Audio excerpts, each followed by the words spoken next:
तो कैसे हैं आप लोग? आज हम एक ऐसी ब्रीड के बारे में बात करने जा रहे हैं जिन्हें अपने बच्चों से ज्यादा दूसरों के बच्चों में इंटरेस्ट है। ये ब्रीड पिछले 1000 साल से भी ज्यादा पुरानी है और इतने सालों में ये 1% नहीं बदली। इस ब्रीड को हिंद भाषा में कहते हैं रिश्तेदार। तेरा प्यार प्यार प्यार हुक्का मार। ये वही लोग हैं जिनसे मिलना तो कोई नहीं चाहता, लेकिन मजबूरी है। ये वही लोग हैं जो इतने घटिया जोक मारते हैं जिन्हें सुनकर इंसानियत से विश्वास उठ जाए, लेकिन तब भी दांत फाड़ के हंसना पड़ता है, चाहे अंदर से कितनी ही चीखें निकल रही हो। ये वही लोग हैं जो अपना लेफ्ट वाला पिछवाड़ा उठा के प्लास्टिक फटने जैसी बात मारते हैं और फिर सब एक दूसरे को ऐसे देखते जैसे कुछ हुआ ही नहीं है। और अगर तुम गलती से हंस दिए, ओ मजे ही आ जाते हैं। खैर, ऐसी बहुत सारी चीजें हैं जो आज हम लपेटेंगे, तो इसीलिए आओ यार शुरू करते हैं बिना किसी बकचोदी के।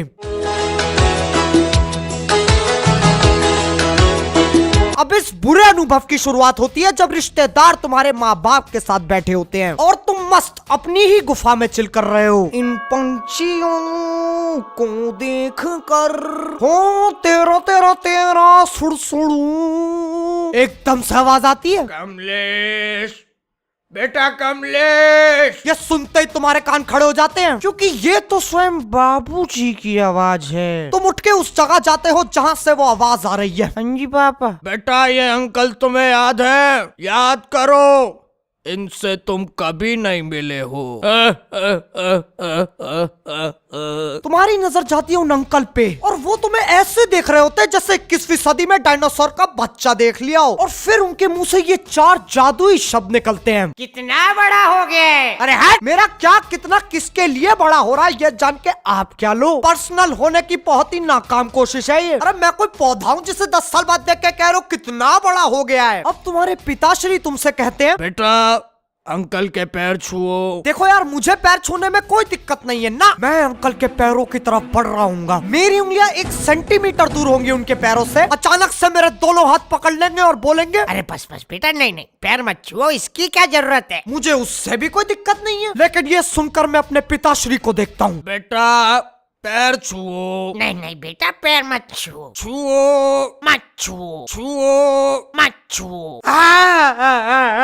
अरे दोनों के दोनों क्या करवाना चाह रहे हो मुझसे? उस वक्त मन करता धरती में घुल के अपनी जान दे देता हूँ, कम से कम ये तो नहीं सहना पड़ेगा। लेकिन नहीं, अभी तो बस शुरुआत है। रिश्तों के भी रूप बदलते हैं।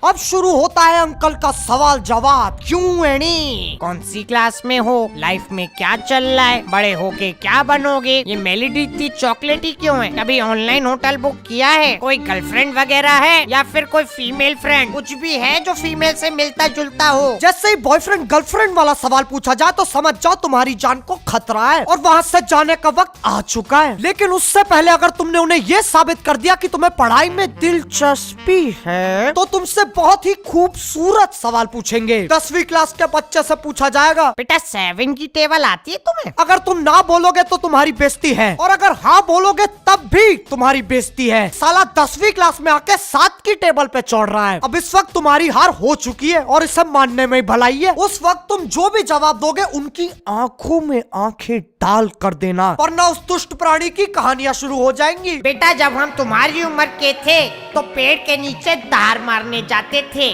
और धार मारते मारते पूरी 7 की टेबल बोलते थे। 7 1 7। आप भी बोलिए भाई साहब। 7 1 7, 7 2 14। Come on everybody। 7 3 21, 7 4 28। वाह वाह वाह भाई साहब, क्या महफिल जमी है आज। अब चलते हैं 10 साल। रिश्तेदार आते हैं और तुमसे ये सवाल पूछते हैं, बेटा ये जो जॉब है तुम्हारी, इसके बारे में बताना थोड़ा। तुम प्रॉपर फील्ड में आके अपनी जॉब के बारे में बताते हो और वो बिल्कुल ऐसे एक्सप्रेशन देते जैसे उन्हें सब समझ में आ रहा है, लेकिन घंटा कुछ खोपड़ी में घुस रहा होता है, फिर भी अंत में चिल्लाएंगे, वाह वाह क्या बात है बेटा, क्या जॉब है तुम्हारी? वैसे 10 साल पहले याद है मैंने 7 की टेबल सुनाई थी, याद है कि भूल गए?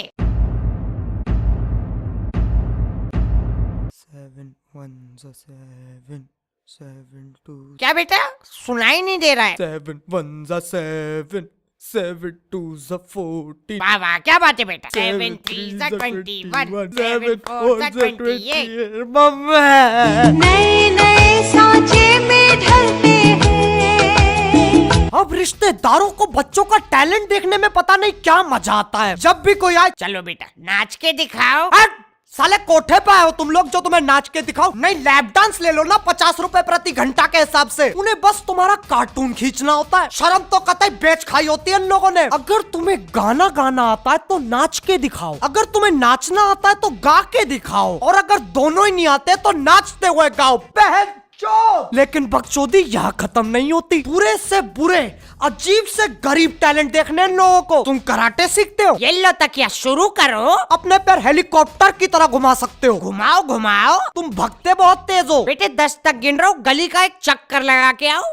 जाओ जाओ, गो बेबी गो। और अगर कुछ नहीं आता तो अपने हाथ के बल चल के दिखाओ। अरे क्यों चलूं हाथ के बल, 1920 चल रही है और पीछे गाना और लगा देंगे। तू टिकटॉक टिकटॉक चलती है, मतलब कुछ ना कुछ करना जरूरी है। अब एक रिश्तेदार अपने बच्चे की जितनी हवाबाजी करे, उनका बच्चा उतना ही फुद्दू है। कोई कुत्ता भी नहीं पूछ रहा उसे, लेकिन हवाबाजी कुछ इस लेवल की होती है। और भाई साहब शिरडी चलना है अगले हफ्ते? अब भाई साहब सबसे कांटेक्ट करना ही मुश्किल है। तो हाइक पे वोटिंग करवा लेते हैं ना, पता चल जाएगा कौन आ रहा है कौन नहीं आ रहा। ये तो काफी गजब चीज है। अच्छा, गजब से याद आया, आपका बेटा नहीं दिख रहा। अजी वो तो चांद पे गया। कैसी बातें कर रहे हैं भाई साहब? नहीं नहीं जी, एस्ट्रोनॉट बन चुका है ना वो, तो भेजा है नासा वालों ने चांद पे। अच्छा अच्छा। पापा उन नुक्कड़ नाटक वालों ने फिर निकाल दिया। पापा नवाज बनना, कुछ करो ना। तू यहाँ क्या कर रहा है? चल वापस जा चांद पे।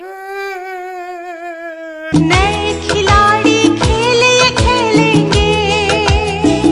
अब हम इतनी बकचोदी सहते हैं, इतनी मेहनत करते हैं, लेकिन हम चूतिए नहीं है। हमें पता है हैप्पी एंडिंग जरूर मिलेगी। अंत में इन जुल्मी रिश्तेदारों में से कोई ना कोई पैसे जरूर देगा। आखिरकार उनके जाने का वक्त आता है। वो घर से बाहर निकलते हैं, अंकल का हाथ उनकी पीछे वाली जेब में जाता है और वो अपना 6 साल पुराना बटुआ निकालते हैं। उसमें से 500 की हरी पत्ती अपने हाथ में लेते हैं। तुम्हारे चेहरे पे हल्की सी मुस्कुराहट आती है और दिल में तो भैया बल्ले ही बल्ले। तुम्हें अपनी मेहनत का फल मिलने ही वाला होता है। अचानक तुम्हारे बाबूजी बीच में आ जाते हैं। अरे भाई साहब, इसकी क्या जरूरत है? नहीं नहीं, बच्चा है, रखने दो। नहीं नहीं नहीं नहीं, ये तो नहीं हो पाएगा। नहीं भाई साहब, मैं बिना दिए नहीं जाऊंगा। अब आप इतना कह ही रहे हैं तो इसे मैं रख लेता हूँ। आखिर क्यों अपने ही अपनों को धोखा देते हैं? इसे कहते हैं खड़े लंड पे धोखा। अपनी बेइज्जती कराई, ताने भी सहे और अनजान लोगों के सामने गांड भी मटकाई। पूरी कॉर्पोरेट जॉब वाली फीलिंग आती है। मेहनत हम करें, पैसे कोई और ले जाए। साला मजाक बना दिया है जिंदगी का। एक पीढ़ी आती है, एक पीढ़ी जाती है। मैं ना यार इन सबसे एक सवाल पूछना चाहता हूँ। क्या हमने तुमसे कभी पूछा साल का कितना कमाते हो, दिवाली कहाँ मनाते हो? क्या हमने तुमसे कभी बोला चलो नगीना डांस करके दिखाओ, चलो हाथ का इस्तेमाल करके गीदड़ की तरह भग के दिखाओ? नहीं ना, तो हमारे पीछे क्यों पड़े हो? क्यों करते हो हमारे पिछवाड़े में उंगल? अपने काम से काम रखो। लेकिन अगर ऐसे होने लग गया तो हमारी जिंदगी सुधर जाएगी। और हम लोग कम थोड़ी ना, हमें शांति नहीं 24 घंटे बकचोदी चाहिए। वरना क्यों देख रहे हो ये वीडियो? तो इसलिए मानो ना मानो, इनका जिंदगी में होना बहुत जरूरी है। आखिर अपने पियक्कड़ मामा की कहानी सुनाने में जो मजे हैं वो कहीं नहीं मिलेंगे। तो यार इसी के साथ आज के लिए सिर्फ इतना ही। अगर तुम लोगों को ये वीडियो पसंद आई ना तो यार लाइक मारो।